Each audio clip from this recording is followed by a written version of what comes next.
Boa tarde, meninos, sexto ano. Eu estou aqui iniciando uma aula, né, para vocês, gravada, que vai ser uma experiência que a gente vai fazer para ver se vai dar certo, se vocês vão gostar, tá?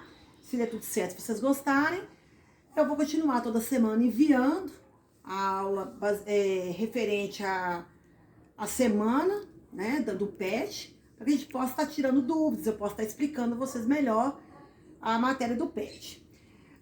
O PET da primeira e da segunda semana, do sexto ano, vem nos falar sobre os sistemas de numerações, né? Nós sabemos muito bem que o homem, né, ele, a partir da necessidade dele de dar nome, de simbolizar as quantidades, ele foi criando os sistemas de numerações para poder estar nomeando as quantidades que eles tinham ali, que lidavam no dia a dia.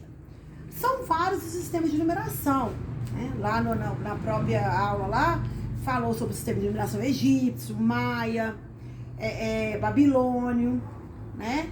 E também falou sobre o sistema romano e o sistema de numeração decimal. Eu já tinha falado sobre isso dentro de sala, sobre todos esses sistemas, o maia, o babilônio e o egípcio. Só que nós não vamos ficar aqui batendo nessa tecla do sistema de numeração maia, egípcio e babilônio, não. Não que não tenha importância, porque a história ela tem importância, mas é porque são sistemas que não são usados mais hoje, né? Hoje a gente trabalha basicamente com o sistema de numeração que a gente chama de hindu-arábico.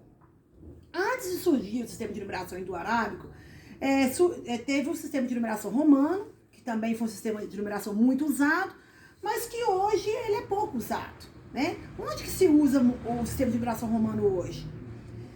Basicamente é para nomear séculos, né? Que a gente coloca século I, século II em romano, em alguns relógios, algumas páginas de livro e só. Que o sistema que realmente hoje é usado mundialmente é o chamado sistema de numeração hindu-arábico. Hindu-arábico, por que ele leva esse nome? Hindu, porque foram os povos hindus, que hoje, né? Hoje esse povo não existe mais. Mas se ele existisse, ele hoje estaria ali onde hoje é a Índia. Esse povo, eles criaram os 10 símbolos de 0 a 9, né? 0, 1, 2, 3, 4, 5, 6, 7, 8, 9. Esse povo hindu, eles criaram esses 9 símbolos, né? E com esses 9 símbolos, eles criaram um sistema de numeração que hoje a gente chama de sistema de numeração hindu-arábico ou sistema de numeração decimal. Mas por que ele chama hindu-arábico, então, se foram os povos hindus que criaram? Ele chama hindu-arábico porque foi os povos hindus que criaram, mas quem divulgou esse sistema de numeração foram os árabes. Então, esse sistema de numeração, ele tem participação dos hindus na criação, mas tem participação dos árabes na divulgação. E ele é um sistema tão fácil que ele foi aceito no mundo inteiro. Hoje, basicamente, todo mundo usa esse sistema de numeração hindu-arábico, que hoje a gente chama, né, comumente conhecido, o sistema de numeração decimal, que é o sistema de numeração que nós usamos. Nós aqui no Brasil usamos desde o prézinho lá, com as nossas crianças, nós ensinamos os nossos alunos, nossos filhos, sobrinhos, a escreverem nesse sistema de numeração decimal. E que é consciente, por isso que nós vamos, basicamente, colocar o nosso estudo com esse foco aqui. Porque nós precisamos aprender esse sistema de numeração. Eu preciso aprender a escrever nesse sistema de numeração, né, a representar as quantidades, a operar nesse sistema de numeração. Eu preciso aprender a fazer nele e não nos demais. Os demais sistemas de numeração é mais para uma história mesmo, né? Então vamos lá. O sistema de numeração decimal ou hindu-arábico, ele é representado, ele é constituído de 10 símbolos, de 0 a 9. Esses símbolos são chamados de algarismos, né? Algarismos, em homenagem ao matemático que é árabe que divulgou eles para o mundo, que chamava Mohammed Algarismo, né? Então eles são chamados de algarismos. Com esses 10 símbolos, a gente consegue escrever qualquer quantidade. Eu consigo escrever no sistema de numeração decimal qualquer quantidade que eu quiser, infinita. Coisa que eu não conseguia nos demais sistemas de numeração. Que nos demais sistemas de numeração, quanto maior era a quantidade, mais dificultoso ficava para a gente poder escrever. Numeração decimal, não. A gente consegue com muita facilidade escrever qualquer quantidade nesse sistema. Como é que funciona? O nosso sistema de numeração, ele tem uma caixinha de surpresa muito interessante. Porque ele é um sistema de numeração posicional. O que quer dizer isso? Ele é composto por ordens. E cada ordem, o algarismo tem um valor diferente. É por isso que com apenas 10 algarismos eu escrevo qualquer número. Vou dar um exemplo. O número 123, né? Aqui nós temos 3 ordens, da direita para a esquerda. Unidade simples, dezenas simples, centenas simples. Aqui, o 3 está na unidade simples, ele vale 3. O 2 vale 20. E o 1 vale 100, né? Por isso que eu formo o número 123. Agora, com esses mesmos algarismos aqui, se eu mudar a ordem, né? Colocar o 3, por exemplo, na centena, o 1 na dezena e o 2 na unidade, o número já muda a quantidade aqui. 312, com os mesmos algarismos. Por quê? Porque o 2 passou a ser na unidade, o 1 na dezena e o 3 na centena, né? Então, quer dizer, se eu mudo o algarismo de posição, eu mudo o valor dele. Então, por isso que esse sistema ele tem uma sacada muito interessante, porque com os mesmos algarismos eu posso escrever várias quantidades diferentes, porque a ordem, ela muda o valor do algarismo, coisa que isso não acontecia nos demais sistemas de numeração. E isso faz com que o nosso sistema seja chamado de posicional. O que quer dizer isso? Cada posição tem um valor diferente. E quem que são essas posições? São as ordens, né? O nosso sistema de numeração ele é composto por ordens, né? E da direita para a esquerda, a cada 3 ordens eu formo uma classe, né? Que são as classes das unidades simples, a classe dos milhares, a classe dos milhões, né? Então vamos lá. Unidades simples, dezenas simples, centenas simples. São as 3 primeiras ordens, né? Formam a classe das unidades simples. Classe das unidades simples. Aí a quarta ordem, que é unidade de milhar, dezena de milhar, centena de milhar, forma a classe dos milhares. E assim vai. Classe dos milhões. A última classe, da direita para a esquerda, ela pode ser incompleta, né? Qual que é o objetivo da classe? O objetivo da classe nada mais é do que separar as ordens. Porque aí a gente separando as ordens e agrupando elas de 3 em 3, nos facilita a leitura.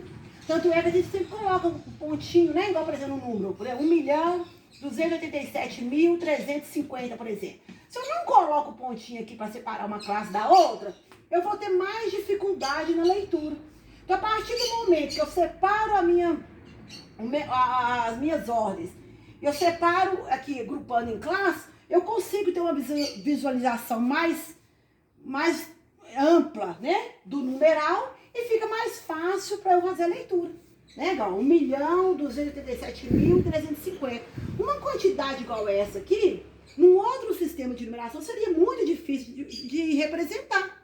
Né? Você imagina, eu representar 1.287.350. E no sistema de numeração decimal, ele é muito fácil de representar. Gente, o interessante no sistema de numeração decimal é você saber escrever os numerais. Você tem que saber escrever os numerais. Você tem que saber representar as quantidades. Que às vezes parece muito fácil, mas tem muita gente que não sabe. Tem muita gente que confunde milhar com milhão, com bilhão e essa coisa toda. Nós temos que tomar muito cuidado com isso. A primeira classe, a classe das unidades simples. A segunda classe, a classe dos milhares. A terceira classe, dos milhões. A quarta, bilhão, trilhão e assim por diante, né? Nós temos que ter bastante ciência dessas classes aí. Então, até aqui tá beleza, né, gente? Então, nós agora, né, no Brasil, a gente usa o sistema de numeração decimal. Beleza. A partir do sistema de numeração decimal, nós podemos introduzir para vocês o primeiro conjunto, porque depois que o homem foi assim. Ele vivia naquela confusão, né? Não tinha um sistema de numeração adequado, um sistema de numeração, assim, fácil, dinâmico, no qual ele conseguia representar as quantidades. A partir do momento que ele falou, bingo, eu consegui o sistema de numeração decimal, que ele já conseguia representar as quantidades, ele já começou a ficar mais familiarizado com os números, né? Mais tranquilo em relação aos números. E a partir daquilo, ele começou a separar os números, né, os numerais, em conjuntos. E o primeiro conjunto que foi criado pelo homem, pelos matemáticos, foi o conjunto dos números naturais. Esse conjunto dos números naturais, ele traz... O que é conjunto? Né? O que é conjunto? Conjunto é quando eu tenho uma determinada quantidade de elementos que tem características iguais. Por exemplo, se eu falo assim, ó, no 6º ano A da Escola Estadual Doutora Avelar, eu quero o conjunto das meninas. Então, quer dizer, eu vou pegar todas as meninas daquela sala. Eu quero o conjunto dos alunos que usam óculos. Eu vou pegar os alunos que usam óculos. Aí eu cheguei no 6º ano B, eu quero o conjunto das meninas que estão com o cabelo preso. Aí eu vou pegar as meninas que estão no cabelo preso. Quer dizer, 6º ano B não, 6º ano I, né? Eu vou pegar as meninas do cabelo preso. Então, quer dizer, conjunto é quando eu tenho uma determinada quantidade de elementos com uma característica comum. E qual é a característica que o número tem que ter para ele pertencer ao conjunto dos números naturais?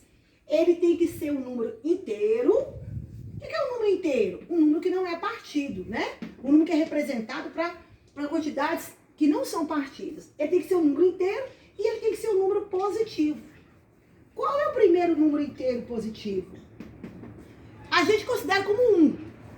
Só que alguns matemáticos consideram como 0. Consideram 0 como um número natural. Então, o primeiro número natural que nós vamos considerar, né, nós vamos considerar aí como o 0, no conjunto dos números naturais, apesar do 0 não ser um número positivo, ele não é nem positivo nem negativo, mas nós vamos considerar o 0 como o primeiro número natural.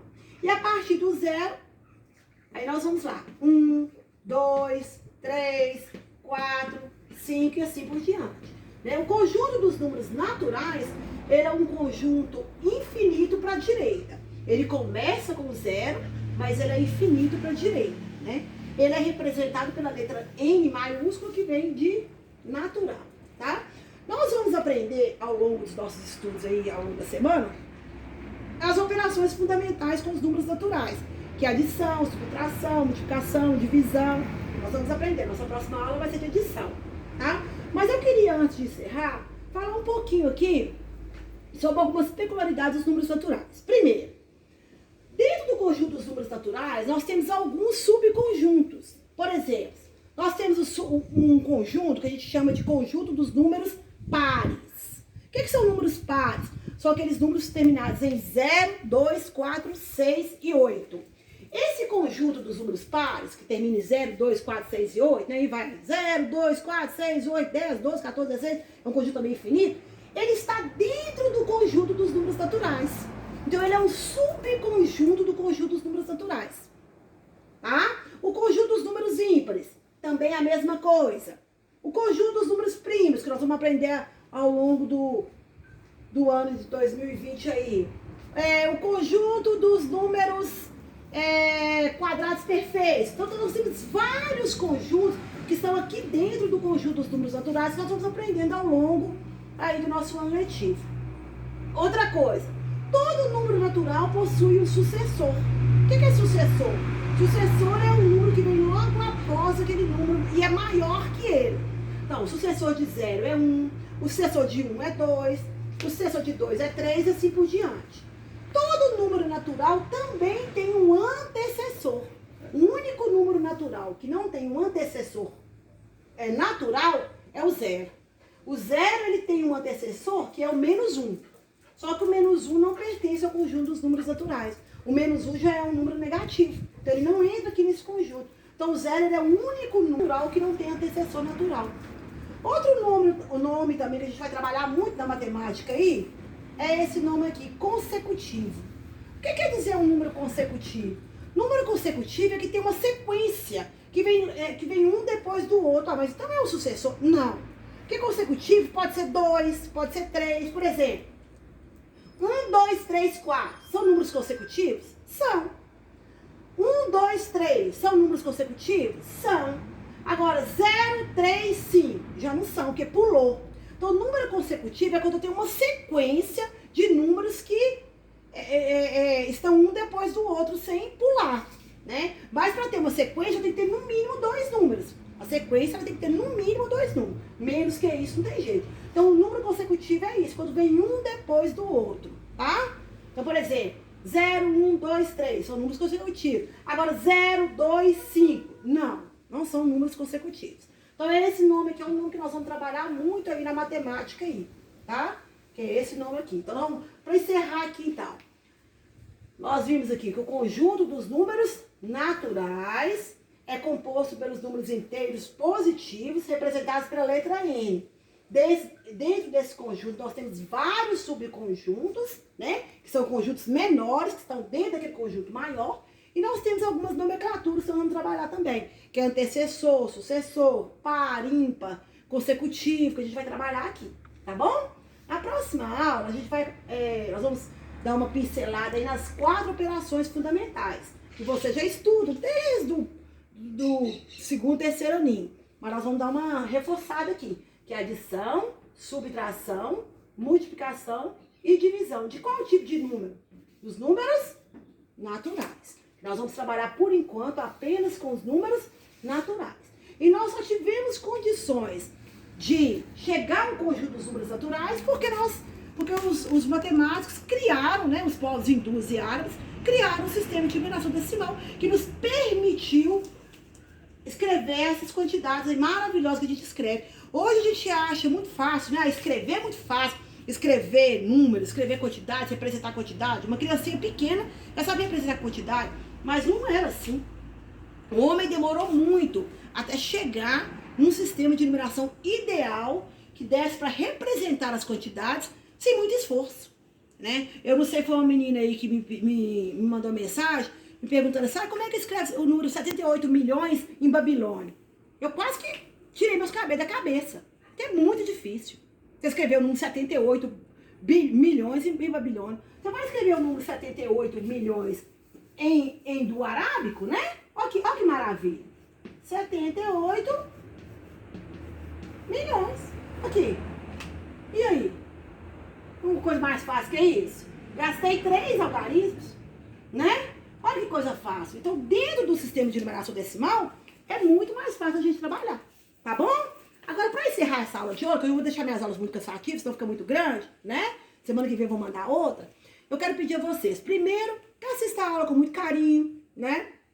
Depois comentem se vocês estão gostando ou não, se vocês acharam que valeu, que deu para tirar alguma dúvida, né? Eu quero que vocês sejam bem sinceros comigo, porque a gente está começando agora, é uma coisa nova para nós.